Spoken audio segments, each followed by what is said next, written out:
Hey, Paul, why do you keep standing up and sitting down again? I don't know, man. What's going on? Get a grip on yourself. I can't. Hello, everybody, and welcome to the Three Views on podcast. Paul, you are behaving very weird today. Is there a reason you keep standing up and sitting down again? Well, Michael, it is almost as if I do not have control over myself. And that is exactly what we're going to be talking about today. We have our friend... Sean, of course. I had Simon. I'm like, no, you're Simon. And you're Paul. Sean. We have Sean back for a second episode. Thanks for joining us again this week. How's your week been, Sean? Thanks for having me back again. No worries. How's your week been? My week's been great. Yeah, back in Tassie now. Back where I was up in Queensland before. But yeah, cool. Enjoying the cooler weather compared to... Oh, it's nice to have seasons. Queensland seems to be hot and wet or hot and dry, so it's nice to have a bit of variation here and there. A bit of season each day. I really like hearing the positivity about Tassie. I mean, we bag ourselves out so much, and we take for granted how beautiful the weather actually is. You know, the different colour palette we get year round and things like that. I don't like to talk it up too much because Tassie really doesn't need too many more people coming down, but it's a beautiful part of the world, and it's a great place to be. We need to actually be sending out some false information saying it's a desolate wasteland that is -3 at all times. Because I mean, geez, you're right. We don't need too many more people. Well, prices, property prices, are already too high. Maybe we could get the program developers in the simulation world to change it a little bit so people don't like it as much. Just a small tweak. I think also I've been noticing a lot of lizard men wandering around. I mean, I can't confirm or deny. But there have been some strange people wandering into, you know, where the car park, Argyle Street car park is? Yeah. The stairs that go down to Woolworths. I'm sure I've seen an extra flight of stairs going down to another level. Well, that is well telegraphed, Michael, and well telegraphed, Sean, because, yes, we're doing an episode on simulation theory, which is basically, Sean has set himself up here to be the expert, because none of us really have much of an idea of what's going on with that. It's another one of those mind-bending sorts of things with, are we really who we are? Yet again, it's another one, I don't believe it's provable, but it's one of those theories where do we sit in time and space? Are we just a part of a simulation similar to the games, the Sims and the Second Life and all those sorts of games that we had, where are we actually being controlled on somebody's computer? Are we just part of somebody's game there where they sort of manipulate what we do and we're not really responsible for anything that sort of goes on? All right, that's a good little explanation there. I like that. Yeah, I suppose you've probably got two main kind of ideas here with simulation theory, I suppose. The one that you've talked about now, which is sort of the Sims, where someone's controlling our lives. And I guess, does the Truman Show kind of simulation, is that under simulation theory as well? I think that's quite often mentioned. Yet again, it's another one of those theories that's not really provable, but gains a lot of momentum amongst the conspiracy theory world, I guess. But yes, the Truman Show is another one of those things where people are manipulated into sort of doing things and having this false world. I guess the main one that you would see it from is The Matrix, for anyone who's old enough to have seen The Matrix. And in The Matrix, the people are actually real, but they're in this altered reality, and from that, the energy that they create is used to power the bigger machine. Yeah, there's a similar kind of thing if you're a bit of a Marvel fan watching through the Agents of S.H.I.E.L.D. at the moment. They talk about a Matrix like a reality for a while there. Yeah, right. Same kind of idea. They're plugged into a computer. They're alive, but they're not aware of actual life. They're in this simulation program. And that's been one of the things that sort of comes up as well with things like the pyramids and Machu Picchu and those sorts of places where we don't really know how they were built. We don't really know who built them. Were they built by aliens, or was the game reset at some point and this is just a remnant of the previous game? One of the interesting things I think about the Truman Show is that it's pre-internet and pre-computer data-driven kind of things. It's it's the kind of thing that's flagged a long time before our modern age where we're thinking about simulations and things. I think it's an interesting variation upon a theme that you mentioned that, and this is a little bit of a tangent, Simon, but I think the Truman Show has gone from being someone's worst nightmare to people's main aspiration. Like weirdly wrong. now, You're not wrong. everyone's like live streaming everything. They're letting people in constantly. Hey, look at me do this. I'm just going to go out shop and I'll film it and put it on Twitch. Like like depressingly become a goal for some people, hasn't it?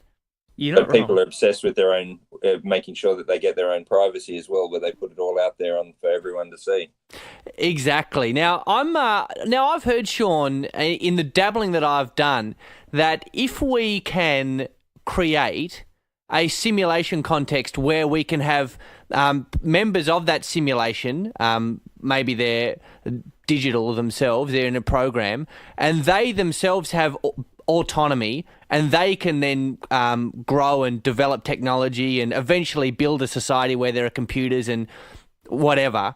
If we can create that circumstance, that's actually a compelling proof that we are in one of those sorts of simulations. Wow. Well, I guess and that's a good point to touch on, because a lot of the theory that comes from it, from what I've heard, is that the only thing you know about in our lives, the only thing you know for sure that exists 100% of the time is yourself.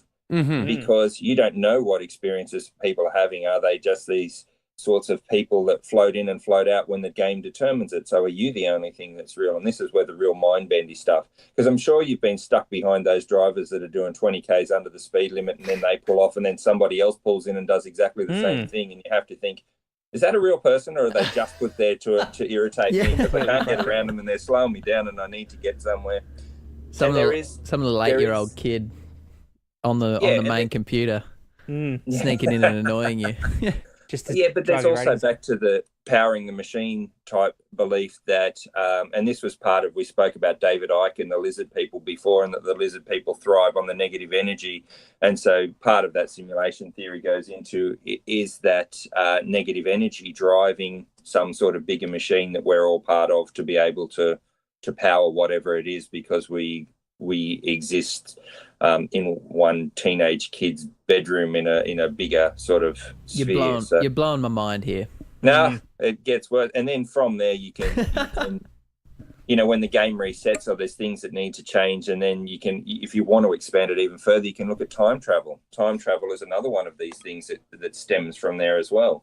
Yeah, let's dive into time travel. We've done an episode on time travel before, or in the future.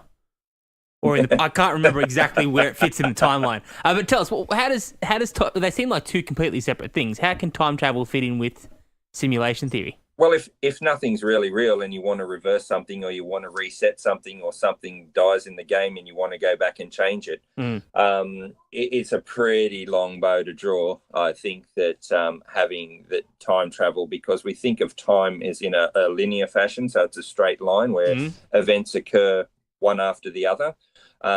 But there are some theories out there, yet again, that I've heard where they think that history may not so much be linear, but it may actually be concurrent.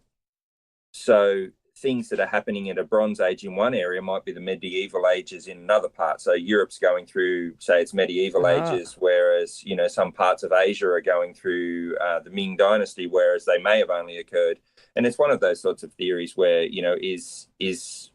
and I guess it's where I think there's religious beliefs that we're only 4,000 years old and that the dinosaurs didn't exist and those sorts of things. But one of the thoughts is, and yet again, not my thought, but did history occur concurrently? And that, our history isn't as long as we think it is, because bookkeeping's shoddy at best. So like we're in a game of Age of Empires. And Paul's tribe over there has already advanced to the Bronze Age, and I'm still back in the Stone Age. I'm brand new at this game.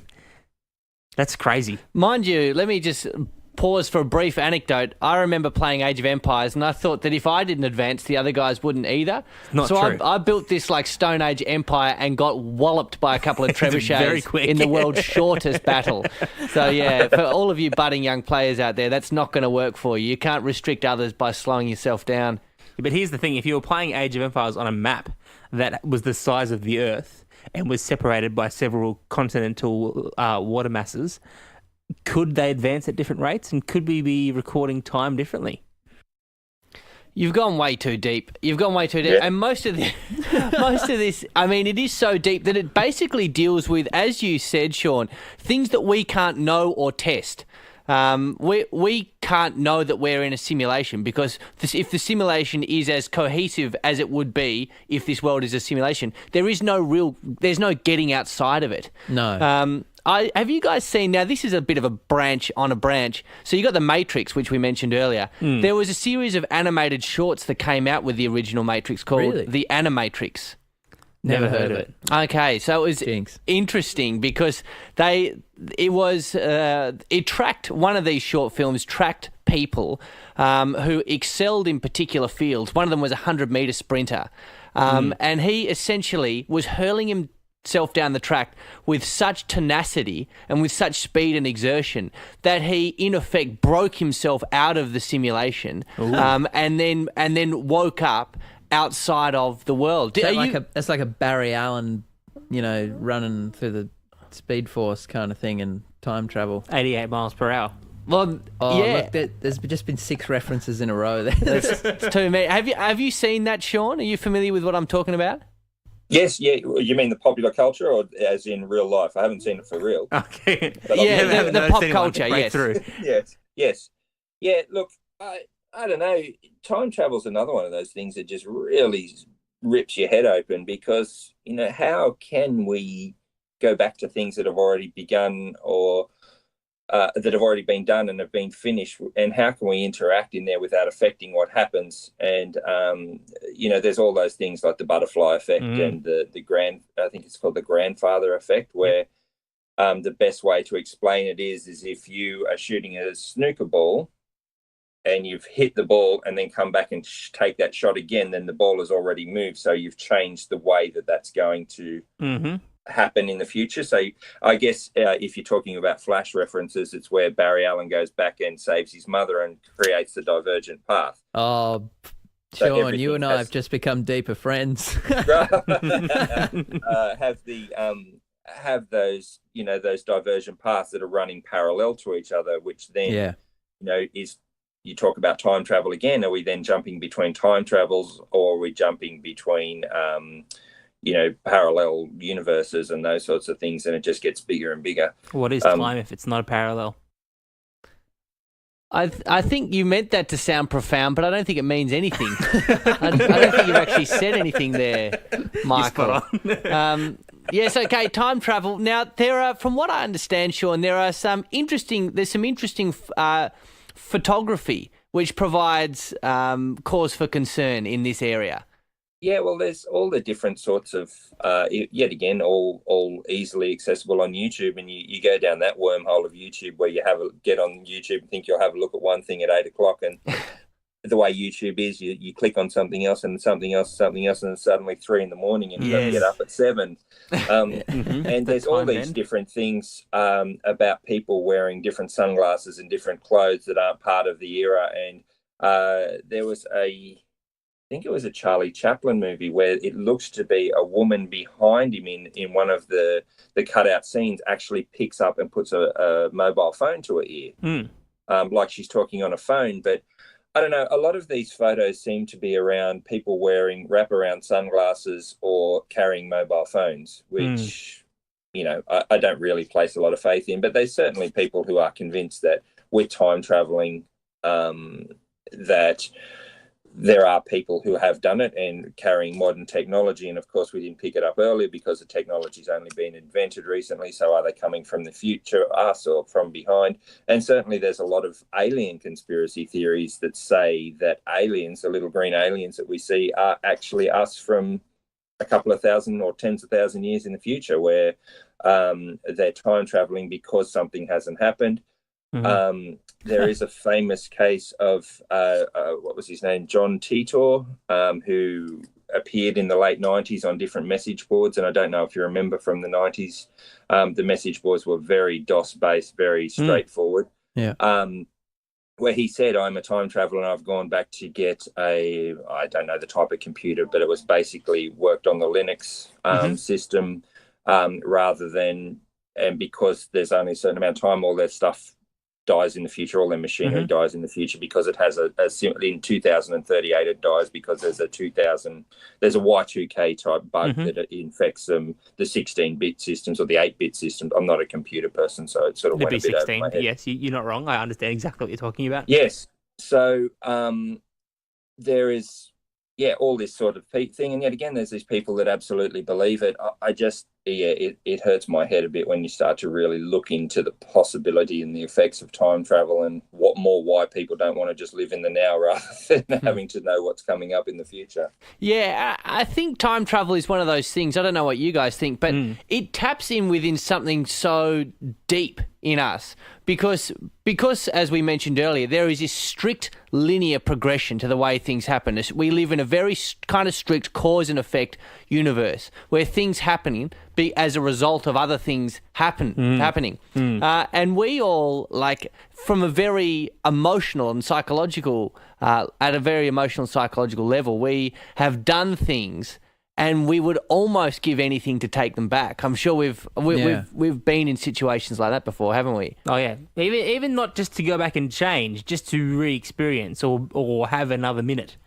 That's right. If only I could go back there, like that kind of. So I think within people such as ourselves, that is one of our deepest desires to either go back and change, go back and re-experience. That we would almost want that to be true. I think there might even be a level of motivation that comes from in considering these things. Yeah.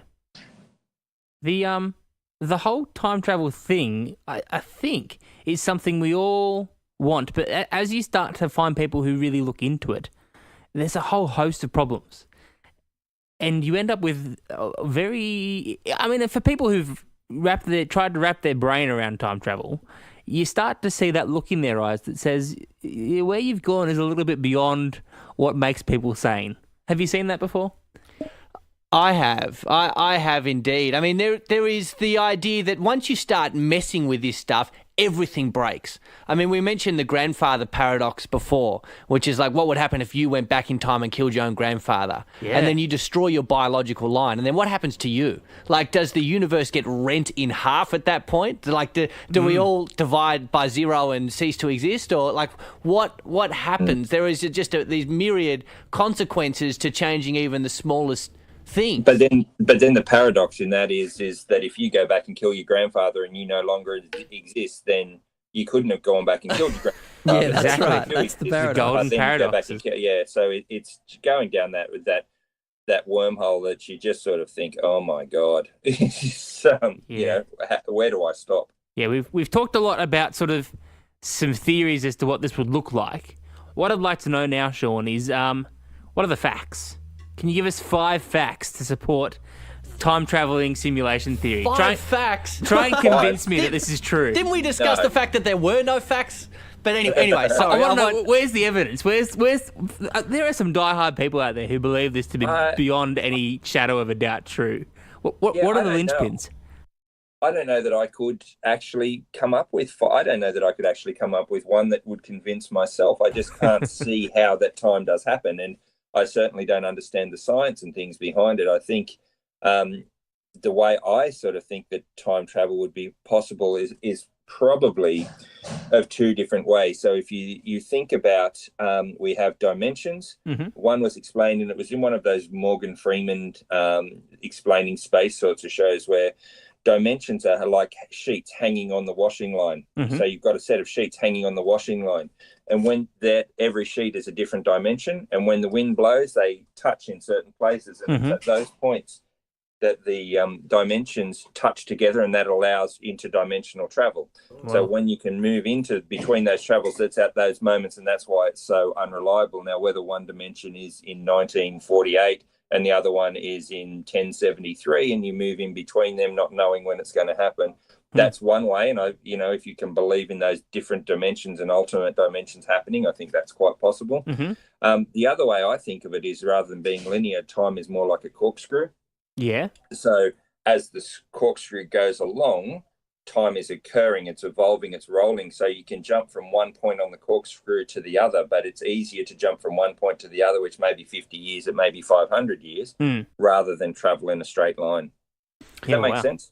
It does, and it also, like, as you were saying that, Sean, it strikes me that some theories of time travel appear to be some of the most truly isolating things that you can ever experience. So I don't know if you guys ever got into Doctor Who, but there was an episode where they had these angels, and what they'd do is they would, I believe this is what it was, they'd capture you, well, they'd get a hold of you, and they would use the rest of your potential life energy to feed off, and they'd boot you back in history a couple of 100 years, where you would effectively have you would be of no consequence. And talk about isolated. Like, you are there then, no one you ever known or have ever run into, their great-grandparents don't even exist. You don't know any technology, you have no house, you have no anything. All that you know is gone. It taps into something very primal, like a very primal fear, yes, I think. The weaponized time travel is something we haven't talked about yet. Yeah, you just boot someone back and they have no... But the craziest thing about this, I think, was that in this episode of Doctor Who, I loved it, what happened was two girls went into a house together. One of them disappeared. As she disappeared, there's a knock at the door. And then, no, it's not her. Okay. Think bigger than this, Simon. Yeah. Think bigger. And so knock, knock, knock. And she comes in, and it's a new lady, one you haven't been introduced yet, and she hands a letter to one of the girls who entered the house. The letter is from her partner, who got sent back, and the one who delivered it was her partner's like great granddaughter. Yep. And there'd been instructions passed down from generation by generation. Be here at this time, at this place. It's imperative you do. So, man, the stories you can spin on this sort of stuff are fantastic. Yeah, you're not wrong. The time traveling, messing with the angels and the whole Blink series of episodes is some of my favourite in Doctor Who, because they really tap into that. What would really happen if time was messed with, not by someone in control of time, but by some kind of enemy dealing with time, which is a whole weird and terrifying Legends of world. Tomorrow did that as well, I think. They do it constantly. Yeah. So Legends of Tomorrow, just the outcasts of The Flash and Arrow, the pretty average characters who just got their own TV show about time travel. And yeah, they just go to all different places in history and cause problems. And and the bad guys, they have a similar thing in that they had the Legion of Doom, who are all these bad guys from the future and the past, and they all just kind of wrought havoc, trying to give the Nazis the nuclear bomb first and all this kind of thing. It's very interesting. Oh, boy. Now, here's the thing, Sean. My question to you is, if this was a simulation, would you do anything differently? I don't think I'd have that choice.